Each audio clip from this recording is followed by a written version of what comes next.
Money has a way of making people show their true colors.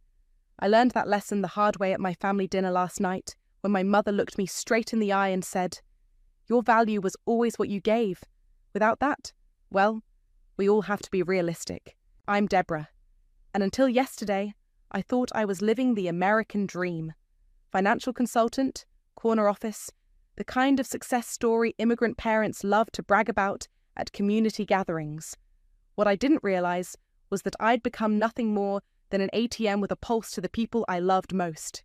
Another round of drinks, my brother Zachariah called out, waving his empty glass. We were at La Maison, the kind of place where even the water comes with a hefty price tag. My sister Alexis was showing off photos from her recent trip to Paris, the one I'd funded, of course. The suite at the Ritz was absolutely divine, she gushed, swiping through pictures on her phone. Though the concierge was a bit stuffy, probably because I asked them to arrange that last-minute helicopter tour. I smiled weakly, pushing my untouched salmon around the plate. The market downturn had hit my portfolio hard this quarter.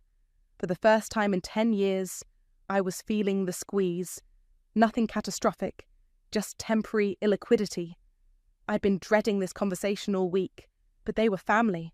They'd understand. Actually, I cleared my throat. I needed to talk to you all about something. My father Martin looked up from his phone, while my mother Victoria raised an perfectly shaped eyebrow. Zachariah was still trying to catch the waiter's eye. I'm having a bit of a cash flow issue this quarter, I said carefully. Just temporary, but I might need to pause some of the usual arrangements for a few months. The silence that followed was deafening. Alexis's phone clattered onto her plate. What do you mean, pause? Zachariah turned to face me, his expression darkening. The expansion plans for my startup are already in motion. We need that bridge funding next week. I'm sorry, I just can't right now. Maybe in a few months.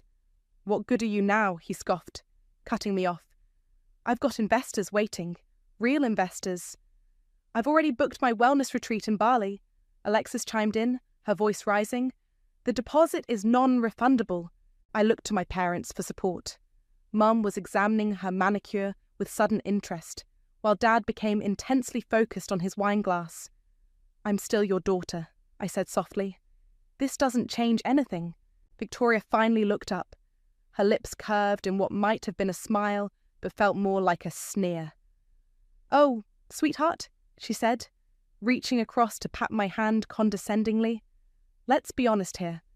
Your father and I have always been proud of how you've supported the family. It's what good daughters do. But if you can't fulfill that role anymore...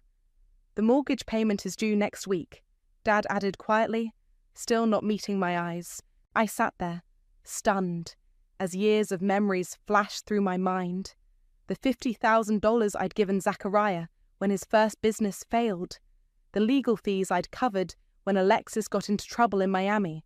My parents' mortgage payments, credit card bills, medical expenses, all paid without question because that's what family does, right? I think I need some air, I managed to say, standing up on shaky legs. Nobody moved to stop me. Outside, the summer air felt thick and suffocating. My phone buzzed, a text from Zachariah. When you're done with your little drama, we need to discuss the startup funding. Don't embarrass me in front of my investors. Another buzz. Alexis sharing her Bali retreat invoice in our family group chat, followed by a pointed, I expect this handled by Monday. My fingers trembled as I dialed the one person I knew would understand. Imran? It's Deborah. Remember those documents you helped me notarize over the years? I think it's time we took a closer look at them. His response was measured, careful. They always forget who keeps the receipts, don't they? I leaned against the restaurant's brick wall, watching happy families stroll past through blur of tears. 10 years of unconditional giving. And this was what it got me. A family's love measured in dollar signs and decimals. My phone buzzed again. A message from my mother. We're ordering dessert. Come back inside when you're done being difficult. And don't forget, your father's golf club membership renewal is due this month. I wiped my eyes and straightened my spine. Something cold and hard was crystallizing in my chest, replacing the hurt with something else entirely. They wanted to talk about money? Fine. Let's talk about money. 3 weeks of silence feels like an eternity, when you're used to your phone buzzing with financial emergencies every few hours. No more frantic calls from Zachariah about investor meetings. No more screenshots from Alexis of designer handbags she absolutely needs. Even my parents' constant stream of bills had dried up. I was at my desk, reviewing client portfolios, when my assistant Sadie knocked on my door. "Your sister's in the lobby," she said, her expression concerned. "Should I tell her you're in a meeting?" I shook my head. "No, send her up. It's time we talked." Alexis swept in, wearing new Louboutins, probably purchased with the money that should have gone to her share of our parents' utilities. She didn't sit down. "You're being ridiculous," she announced, dropping her bag on my desk. "This little tantrum of yours needs to stop. Mum's beside herself." "Tantrum?" I kept my voice level. "Is that what we're calling financial responsibility now?" "Oh, please!" Alexis rolled her eyes. "You've always been so dramatic about money, like it actually means something. We're family." "Exactly. We're family. Which is why I thought you'd understand when I needed a brief pause." "God, are you still on about that?" She started pacing. "Look, I had to cancel Bali because of you. Do you know how embarrassing that was? My Instagram followers were expecting content." I couldn't help but laugh. "Your Instagram followers? Right. What about the $175,000 you owe me? The money you promised to pay back eventually?" She stopped pacing. "That was different. I needed those things." "Different how?" "Because you're—" She gestured vaguely at my office. "You. This is what you do. You take care of us. It's your role." My phone buzzed. A group text from Zachariah. "Big opportunity. Need everyone on board. Family meeting tomorrow night. Connor has amazing expansion plans. 1.2 million required. Deb, time to step up." Alexis's phone chimed with the same message. She smiled triumphantly. "See? This is your chance to fix things. Make it right. Make what right." I stood up slowly. The fact that I had one bad quarter after a decade of supporting everyone. "Don't be so sensitive," she snapped. "You know what your problem is? You've always acted like you're better than us, with your fancy degree and your corner office. But you're not one of us. You never were. You're just convenient." The words hung in the air between us. I felt oddly calm. "Get out of my office." "Excuse me?" "Get out." She grabbed her bag, face flushed. "Mum was right about you. All that money and still so desperate to belong. It's pathetic, really." After she left, I sat there for a long time, staring at nothing. Sadie appeared with coffee and a concerned look. "I heard," she said quietly. "Want me to pull up the files?" I nodded. We'd been maintaining detailed records for years. Every transfer, every promise, every IOU. All carefully documented and stored. Just in case. My phone rang. Imran. "I saw the group text," he said without preamble. "Zachariah's really pushing his luck." "They all are." I opened my laptop, where a folder labelled Family Financial Records held years of evidence. "Remember that trust document we set up in 2019? The one where we had everything notarized? Of course. They always forget who keeps the receipts." "You've said that before." "Because it's always true." He paused. "Are you ready to use them?" I clicked through files, bank statements, promissory notes, text messages promising repayment, years of financial abuse documented in pristine detail. "Not yet. Let's see what tomorrow's meeting brings." "Be careful," he warned. "Connor's involved now. That guy's shadier than a beach umbrella." After hanging up, I found myself looking at an old photo on my desk. Family vacation, 5 years ago. I'd paid for everything, flights, resort, activities. Everyone looked so happy, so grateful. My phone buzzed again. A private text from my mother. "Alexis told me what you said to her.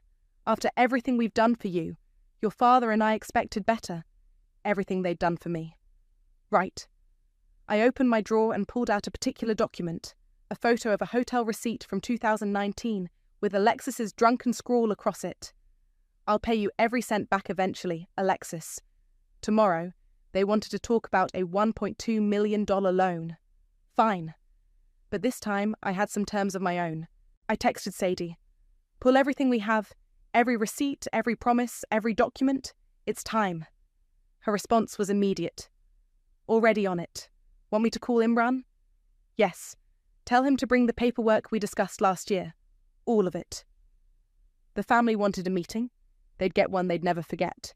The cafe where Zachariah chose to meet was deliberately upscale, the kind of place where deals get made over $15 lattes.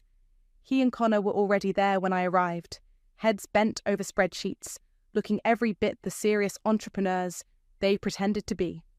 Sis! Zachariah stood up, arms wide, as if the last few weeks hadn't happened.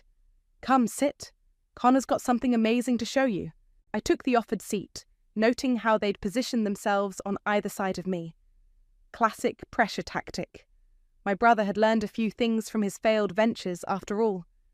Coffee? Connor pushed a cup toward me.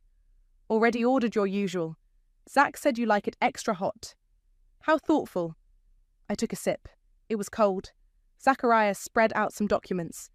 So, about that little cash flow hiccup of yours. Water under the bridge, right? Family sticks together through rough patches. Is that what we're calling it now? A rough patch? Look, Connor leaned in, all smooth confidence and expensive cologne. We've got investors lined up. Big players. They just want to see some family backing first.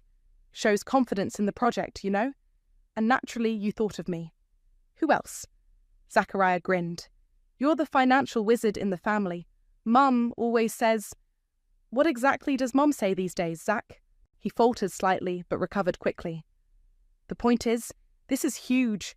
We're talking triple returns within 18 months. All we need is your signature on the loan papers. Connor slid a document across the table.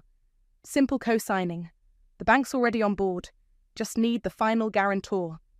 I picked up the papers, scanning them slowly. 1.2 million. That's quite a number. It's nothing for someone like you. Zachariah waved dismissively. And think about what it means for the family. You'll be back in everyone's good graces. Mum will stop crying at night. Mum's crying at night. Heartbroken. He nodded solemnly. Says she doesn't recognize her daughter anymore. I reached for my bag, pulled out my own folder. Speaking of recognition, I found something interesting the other day. Remember this? I slid across a document from 3 years ago. A hastily written promise to repay $200,000 signed by Zachariah. His face darkened. Ancient history. We agreed that was a gift. Did we? Because I have the recording of our call where you specifically said, and I quote, I'll pay back every penny, I swear on Mum's life. Connor shifted uncomfortably. Look, Ms. Deborah, the past is... I'm not finished. I cut him off, pulling out more papers. Here's the trust agreement from 2020, the notarized loan document from 2021. Oh, and my personal favourite, the text messages where you promised to start repaying me once your crypto investment hit big. Zachariah's face had gone from red to white. You kept all that? I kept everything, Zach. Every promise, every IOU, every tearful phone call begging for just a little more. Those were private family matters. No, I stood up, gathering my things. Those were business transactions, and now it's time to collect. You wouldn't dare, he hissed. We're blood. Funny how that only matters when you need money. I turned to leave, then paused. Oh, and Connor? I had my team look into your previous ventures. Interesting pattern of bankruptcies you've got there. The SEC might find it fascinating. You're making a mistake, Zachariah called after me. The family won't forgive this. I stopped at the door. Forgive what? I'm just being a good businesswoman. Isn't that what you all wanted? Back at my office, Sadie was waiting with Imran. They'd been reviewing the final documentation all morning. How'd it go? Imran asked, though his smile suggested he already knew. About as expected. Is everything ready for tomorrow? He nodded, patting a thick folder. All the paperwork's prepared. Though I have to ask, are you sure about this? Once we start, there's no going back. My phone buzzed. A message from Alexis. How dare you threaten Zach? Mum's having a panic attack because of you. Another buzz. Dad this time. Your mother's beside herself. Is this how we raised you? Final buzz. Zachariah. You think you've got proof? Good luck proving anything in court, sis. Hope you're ready for war. I showed the messages to Imran, who simply raised an eyebrow. Send out the dinner invitations, I told Sadie. Tomorrow night? My house? Tell them I've made my decision about the loan. All of them, she asked. Every last one. I picked up Alexis's old hotel receipt with its drunken promise. It's time for a proper family reunion. And the envelopes? Imran gestured to the stack we'd prepared. I smiled. Make sure everyone gets one. It's only fair they know exactly what they owe. They arrived at my house in waves. Alexis first, wearing a conciliatory smile that didn't reach her eyes. Then my parents, Mum clutching her designer handbag like a shield, Dad hovering behind her like a shadow. Zachariah and Connor came last, all business suits and forced confidence. Lovely home, Connor commented, glancing around my living room. Very successful. Thank you, I smiled.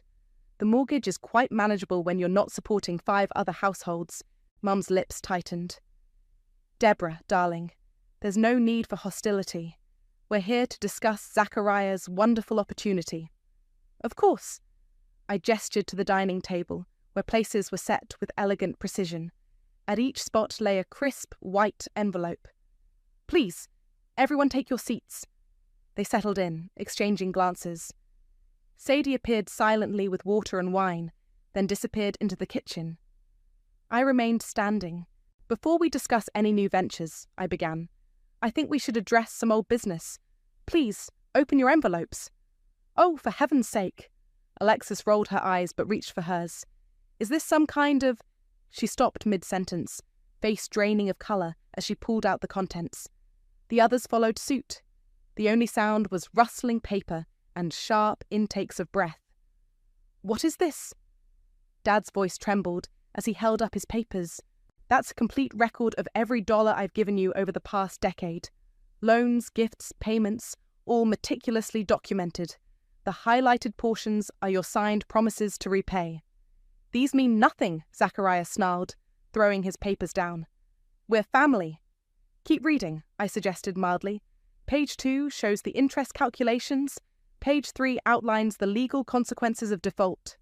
Mum's hand shook as she turned pages. You kept records? Of everything? Every single transaction? Every tearful phone call? Every promise made? I pulled out my phone, pressed play. I swear, sis, just this once, I'll pay you back everything. Zachariah's voice filled the room. You recorded us? Alexis shrieked. In states where it's legal to do so, yes. One-party consent is a fascinating thing. Connor stood up. This is ridiculous. You can't possibly expect... Sit down, Connor. Your envelope contains something special. Documentation of every questionable transaction you've orchestrated with my brother. The SEC would love to see it. He sat. You have 30 days, I continued calmly. 30 days to begin repayment arrangements. After that, my lawyer files everything. And yes, it will all hold up in court. You wouldn't, Mum whispered. We're your family. Funny, that didn't seem to matter 3 weeks ago when you said my only value was financial. That's not what I meant. It's exactly what you meant. I finally sat down, facing them all. For 10 years, I've been your ATM, your emergency fund, your blank check. Now it's time to pay the piper. Dad found his voice. The country club will revoke our membership if this gets out. The country club I pay for? Yes, probably. Alexis was still scanning her papers, face growing paler. These amounts, this is impossible. I can't... Can't what? Pay back the money you promised to return? The funds you marked as gifts on your taxes? That's fraud, by the way. The IRS has been notified. You vindictive bitch! Zachariah stood up, face red. No judge will side with you. I'll tear these up right now. He grabbed his envelope, ripping it dramatically. Go ahead, I smiled. That's copy number 4. Imran has the originals in his safe. Would you like his number? He's expecting your call. The room erupted. Mum burst into tears. Dad stared at his hands. Alexis started hyperventilating. Connor was already texting frantically. This isn't what family does, Mum sobbed. No, I agreed. Family doesn't treat their daughter like a cash dispenser. Family doesn't disappear when the money runs dry. Family doesn't forge loan documents. Zachariah froze. What are you talking about? I pulled out one final document. The loan application you submitted yesterday.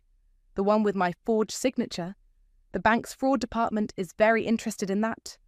You're bluffing, he whispered, but his face had gone ashen. Try me. Silence fell. Heavy, suffocating silence. 30 days, I repeated, standing up. After that, everything goes public. Every document, every recording, every fraud. Your choice. You'll regret this, Alexis hissed, gathering her things. You'll die alone. Better alone than surrounded by parasites.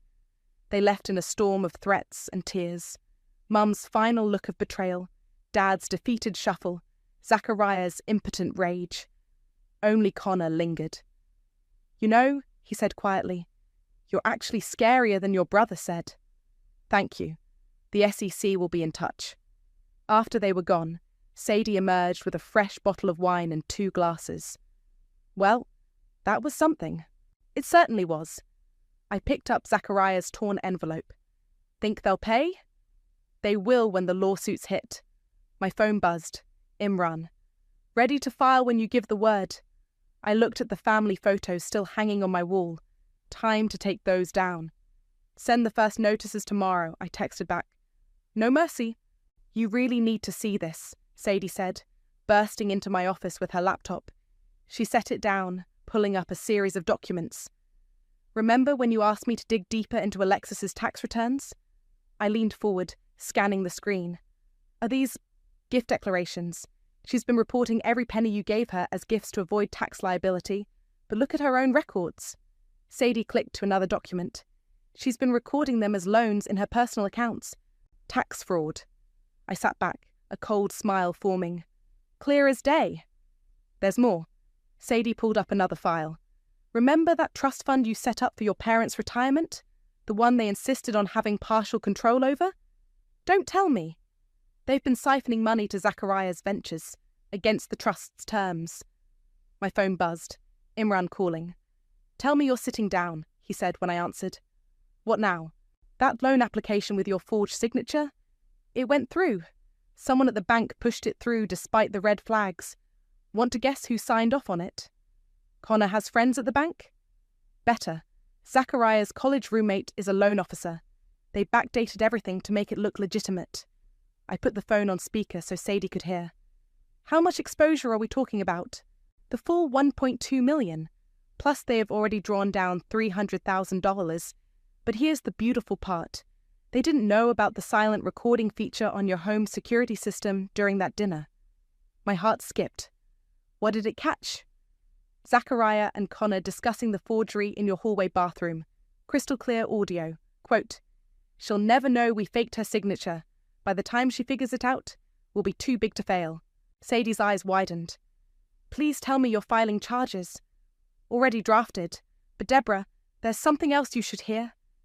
Imran's voice turned serious. I found something while reviewing the old files.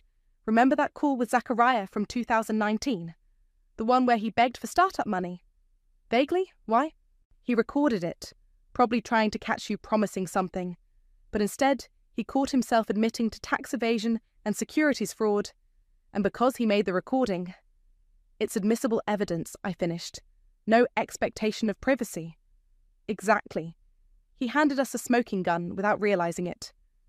My desk phone lit up. The reception line. Miss Deborah, your mother's here. She's quite insistent. I looked at Sadie, who nodded. Send her up. Victoria swept in moments later. Designer sunglasses hiding what were probably tears. We need to talk. About the trust fund fraud or Zachariah's forged loan? She froze. How did you... I know everything, Mom. Every transaction, every lie, every scheme. You don't understand, she began, removing her glasses.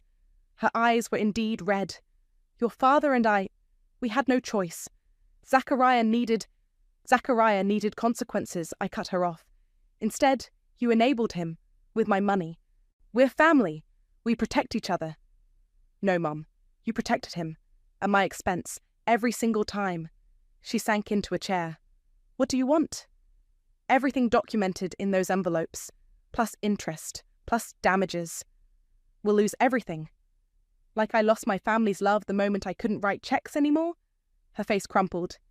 That's not fair. Neither was teaching me that my only value was financial. But here we are. My phone buzzed again. A text from Alexis. They're freezing my accounts. What did you do? Then another from Dad. The golf club cancelled my membership. Please, we can talk about this. And finally, from Zachariah. You think you're so smart? Watch what happens when I release those recordings of you promising to fund my business. I showed the messages to Imran. He actually laughed. Does he mean the recordings where he admits to fraud? Please, let him try. Mum was watching me, something like fear in her eyes. You were never supposed to fight back, she whispered. We never thought you had it in you. That was your first mistake. I stood up. You have 27 days left before everything goes public. I suggest you start liquidating assets. Your father will never forgive you. Dad hasn't had an original thought since 1985. He'll do whatever you tell him to. She stood shakily, dignity in tatters. Is this what you wanted? To destroy your family? No, Mum. This is what you wanted. You just didn't expect to pay for it. After she left, Sadie brought me fresh coffee. You okay? I looked at the family photo I'd finally taken down from my wall. You know what's funny? For years I thought keeping records was my way of proving I was worthy of their love. Turns out it was my subconscious preparing for war. Speaking of war, Imran's voice came through the speaker. Should I file those IRS reports now? I touched the photo one last time before dropping it in the trash. File everything. The dominoes fell faster than anyone expected. The bank's fraud department moved first, freezing the forged loan and triggering an internal investigation. Connor's contact at the bank was suspended pending review. Zachariah's business accounts were locked down. They're turning on each other, Sadie reported, bringing me the morning updates. Connor's lawyer contacted us. He wants to make a deal. Of course he does. I sipped my coffee, reviewing the latest emails. What's he offering? Full testimony against Zachariah in exchange for immunity from SEC investigation. My phone lit up. Alexis calling for the 12th time today. I let it go to voicemail. Ms. Deborah? My receptionist buzzed. The IRS agents are here for the meeting. Two stern-faced agents spent 3 hours going through Alexis's tax documents. They left with boxes of evidence and tight smiles. This is quite comprehensive, the senior agent commented. Most families don't keep such detailed records. Most families don't steal from each other, I replied. By afternoon, the situation had escalated. Imran called with updates. Your parents' pension fund is frozen pending investigation of co-mingled funds. Alexis's passport has been flagged. And Zachariah... He paused for effect. Zachariah just tried to empty your joint business account. The one I closed last week? Exactly. He's panicking. A knock on my office door interrupted us. Dad stood there, looking smaller than I'd ever seen him. Can we talk? His voice was rough. Just us? I gestured to the chair. He sat heavily, pulling out a handkerchief to wipe his forehead. Your mother doesn't know I'm here, he began. She's not handling things well. I imagine not. The bank called about the mortgage. They're reviewing our loan due to... He swallowed hard. Irregular payments. You mean the payments I made that you claimed were yours? He flinched. We never meant for things to go this far. Really? Because forging my signature on $1 million loan seems pretty far. That was Zachariah's idea. He said, Stop. I held up my hand. Every time something goes wrong, it's someone else's idea. Zachariah needed it. Mom insisted. The family required it. When does anyone take responsibility? We're your parents. No, you're my first lesson in financial abuse. His face crumpled. Please, the golf club was my whole social life. Your mother's friends are already whispering. If this gets out... It's already out, Dad. The IRS doesn't whisper. My phone buzzed. Imran again. Zachariah's trying to leave the country. Border Patrol's been notified. Dad heard it. His shoulders sagged. He always was reckless with money. We thought you could balance him out. By bankrupting me? By being the responsible one? He stood up suddenly. You were always so capable, so strong. We needed that. No, you needed my wallet. There's a difference. Another buzz. Sadie texting. Alexis just got served with IRS papers at her yoga class. She's having a meltdown on Instagram Live. Dad was still talking. Something about family legacy and blood being thicker than water. I cut him off. The trust fund money you diverted to Zachariah? That's criminal fraud. The forged loan, federal offense, Alexis's tax evasion, felony. This isn't about family anymore, Dad. This is about consequences. What do you want from us? His voice broke. Everything documented in those envelopes. Every dollar. Every cent. We'll lose the house. I lost my family. Seems fair? He left without another word, shoulders bent under the weight of reality. Minutes later, Mum called. "What have you done?" she hissed. "Your father's crying." Funny how that works. When I cried, you called it manipulation. The country club wives are already talking. Our reputation is exactly what you deserve. How's Zachariah's escape plan working out? She hung up. Seconds later, Alexis texted, "They're auditing my entire tax history. Fix this now." I forwarded it to Imran with a simple reply. Add tax fraud to her file. Sadie appeared with fresh coffee and a stack of newspapers. Local business section picked up the story. Family financial fraud scheme exposed. Want to read it? Not really. I stared out my office window at the city below. Any word from Connor? His lawyer delivered a full confession an hour ago, threw Zachariah completely under the bus. My phone buzzed one final time. A text from my mother. "You were never supposed to fight back. We never thought you had it in you." I showed it to Sadie, who snorted. They still think this is about fighting back. It's not? No, she smiled grimly. This is about justice, and justice doesn't need anyone's permission. I nodded, turning back to the window. Somewhere out there, my family was finally learning the true cost of their actions, and for the first time in years, I felt nothing but relief. The courthouse hallway buzzed with tension. My family sat on one side, their lawyers hovering nervously. Alexis kept dabbing at her mascara-streaked face, while Mum stared straight ahead, her designer outfit a size too loose now. Dad seemed to have aged a decade. Zachariah, released on bail after his failed escape attempt, couldn't meet anyone's eyes. Imran touched my arm. "Ready?" I smoothed my blazer. Born ready. The bailiff called us in. Judge Martinez had already reviewed the evidence, all 15 volumes of it. She peered at us over her reading glasses as we settled into our seats. "Before we begin," she said, "I want to be clear about something. In 20 years on the bench, I've seen every kind of financial fraud imaginable. But this," she held up a document, "this is something special." Zachariah's lawyer stepped forward. "Your Honor, we maintain that these were family arrangements, informal in nature." "Informal?" The judge cut him off.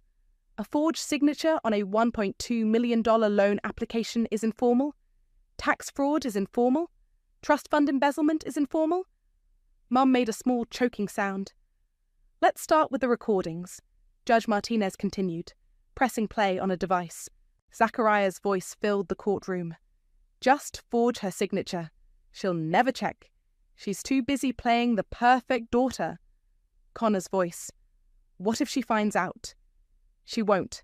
And if she does, what's she gonna do? We're family." I watched Zachariah sink lower in his seat as his lawyer winced. Next came Alexis's tax documents.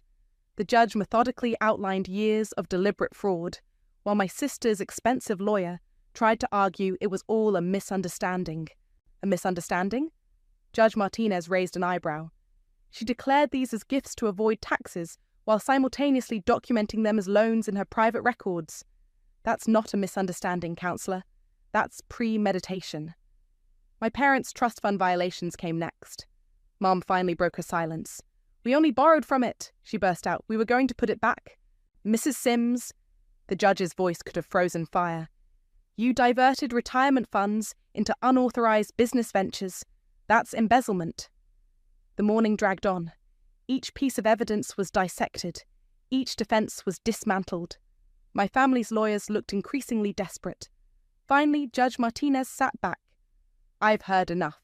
This court finds in favor of the plaintiff on all counts." The ruling was comprehensive. Zachariah faced criminal charges for the loan fraud. Alexis had to repay all back taxes plus penalties. My parents were ordered to repay every diverted dollar with interest. All assets were to be frozen until full restitution was made. "But we'll lose everything," Mum wailed. "Perhaps you should have thought of that before stealing from your daughter," the judge replied coldly. As we filed out, Alexis tried to approach me. "Debbie, please, my Instagram influencer career will be ruined. Should have thought about that before committing tax fraud." Zachariah's lawyer chased after Imran, trying to negotiate. "We can work something out." "Your client attempted to flee the country," Imran replied. "The only thing we're working out is his plea deal." In the courthouse lobby, Dad made one last attempt. "We're still your parents." "No." I finally turned to face them all. "Your defendants who happened to raise me. There's a difference." Mum stepped forward, tears streaming down her face. "How can you be so cold? After everything we've done for you." "Everything you've done to me," I corrected. "And this isn't cold. This is consequences." Outside, reporters waited with cameras. My family slunk out the back entrance while their lawyers made statements about appealing the decision. Sadie met me at the bottom of the courthouse steps with a coffee.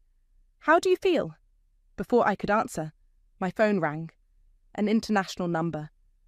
"Ms. Deborah, this is Marcus from Goldman Sachs. We've been following your case with interest. Would you be interested in consulting for our family wealth management division? We could use someone with your attention to detail." I caught Imran's eye. He nodded slightly. "I'm actually open for business again," I replied. "Let's talk." As we walked to the car, Sadie checked her phone. "Alexis's Instagram followers are dropping by the thousands. Zachariah's startup investors are pulling out. And your parents' country club just revoked their membership." "Karma's not just a concept," Imran commented. "It's a bookkeeper with excellent records." My phone buzzed one last time. A text from Mum. "We never thought you'd go this far." I showed it to Imran, who smiled. "They never thought you'd stand up for yourself at all. That was their biggest mistake." The car pulled away from the courthouse, leaving behind the ruins of what used to be called family. Ahead lay something better: freedom, justice, and the sweet satisfaction of perfectly balanced books. "Where to?" Sadie asked. "Goldman Sachs," I replied. Time to turn this mess into a message. The morning sun streamed through my home office windows as I reviewed the latest headlines over coffee. Financial consultant revolutionizes family wealth management. The Goldman Sachs position had evolved into something bigger, a complete overhaul of how families handle shared finances. My phone buzzed. Sadie was early today. "Turn on Channel 7, she said, without preamble. "Zachariah's sentencing." I flipped on the TV just in time to see my brother being led into court. The reporter's voice was crisp. "Former entrepreneur faces 3 to 5 years for financial fraud." Another buzz. Imran this time. "Have you seen the mail yet?" "Just getting to it." I sorted through the stack on my desk. Court notices, business proposals, and... oh, the foreclosure notices? Yes. 3 identical envelopes. My parents' house, Alexis's condo, Zachariah's startup office. "They're still trying to negotiate," Imran continued. "Your mother's lawyer called again. They're offering partial payment if you'll drop the criminal charges." "Not happening." That's what I told them. A knock at my door interrupted us. Sadie entered, carrying newspapers and a strange expression. "What is it?" "Your father's outside, alone." I considered this. "Send him in." Dad looked smaller than ever, his golf polo hanging loose on his frame. He held a manila envelope. "I found these," he said quietly, pulling out old photographs. "From when you were little. If this is another guilt trip..." "No." He spread them on my desk. "Look, your 5th birthday. You set up a pretend bank in the backyard, gave everyone little checkbooks made of construction paper." I remembered. I'd even charged interest on my teddy bear's accounts. "You were always good with money," he continued. "We took advantage of that, twisted it, used it against you." "Dad, let me finish." His hands trembled. "Your mother still doesn't understand. She's talking about appeal lawyers she can't afford." Alexis is trying to monetize her cancellation story on social media. Zachariah, he shook his head, but I understand now. My phone buzzed again. The Goldman Sachs team with updates on our new family financial literacy program. I ignored it. What do you understand? That we taught you the wrong lessons about love, made it transactional, conditional. He pulled out one final photo, me at my college graduation, beaming with pride. We should have been proud of who you were, not what you could give us. It's a bit late for that. I know. He stood up. I'm not asking for forgiveness or money. Just wanted you to know that someone in this family finally gets it. After he left, Sadie brought in more mail. The restitution checks are starting to arrive. Alexis sold her designer collection. Your mum's auctioning her jewellery. And the family financial literacy program? Waitlisted 3 months out. Turns out lots of families need help setting healthy boundaries with money. My phone lit up with a news alert. Social media influencer faces tax fraud penalties. Below it, a picture of Alexis leaving the IRS office. I opened my desk drawer, pulled out 4 crisp envelopes.